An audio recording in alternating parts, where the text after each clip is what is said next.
皆さん、こんにちは。日本語ポッドキャストジャパ耳です。今日も一緒に日本語の耳を鍛えましょう。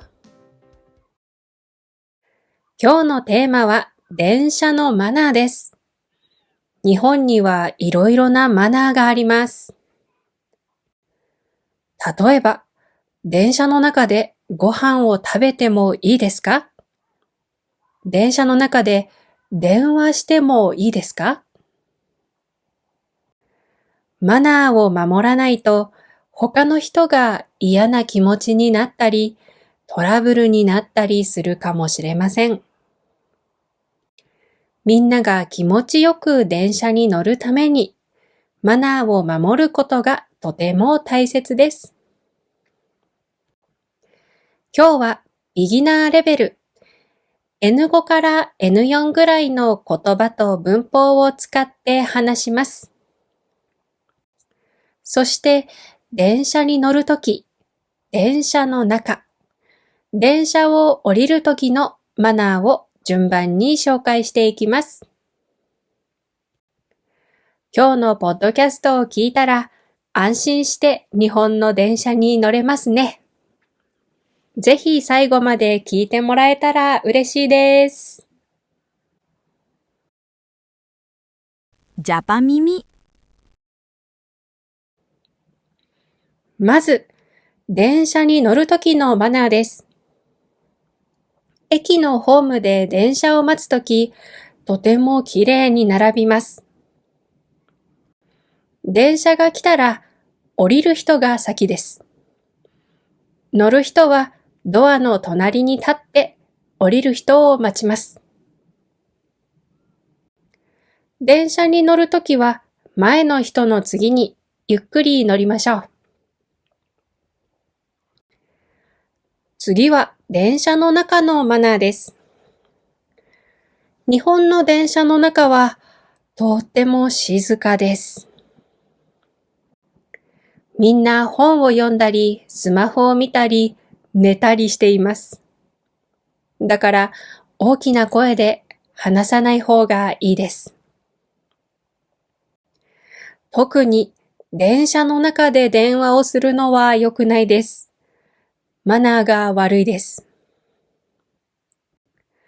もし電話が来たら、電話に出ないようにするか、今、電車の中なので、後でかけます、と言って切りましょう。それから、イヤホンやヘッドホンで音楽を聴くとき、音漏れに気をつけてください。音楽のボリュームが大きすぎると、周りの人にとってうるさいかもしれません。電車の中では大きい音に気をつけて静かにしましょう。それから電車の中が混んでいるときはリュックを体の前に持つのがおすすめです。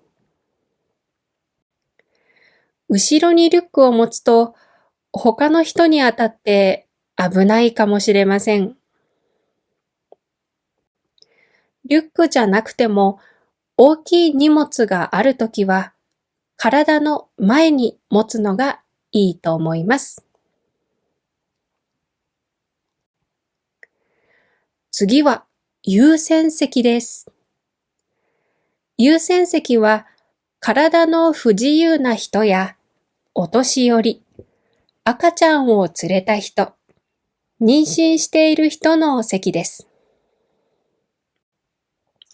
お客さんが少なくて、周りに困っている人がいなかったら、優先席に座っても大丈夫ですが、お客さんが多いときや、近くに優先した方がいい人が来たときは、席を譲りましょう。席を譲るときは、よかったらどうぞと言うと、とっても親切だと思います。次は、食べ物や飲み物のマナーです。普通の電車ではあんまり食べ物を食べない方がいいです。